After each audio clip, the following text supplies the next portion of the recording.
Halo semua, di sini aku mau masak nasi goreng kencur. Untuk tahu caranya, tonton terus video ini sampai habis ya.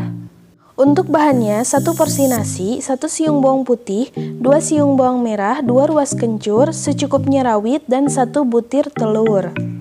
Kemudian 1 sendok teh garam, setengah sendok teh penyedap, dan seperempat sendok teh merica. Haluskan semua bumbunya, kemudian tumis bumbu sampai matang. Setelah bumbu matang, masukkan 1 butir telur, kemudian diorak-arik. Kemudian masukkan nasi, garam, penyedap, dan merica, aduk sampai merata. Nah, ini dia nasi goreng kencurnya udah jadi. Semoga resep ini bermanfaat buat kalian. Jangan lupa like video ini kalau kalian suka videonya.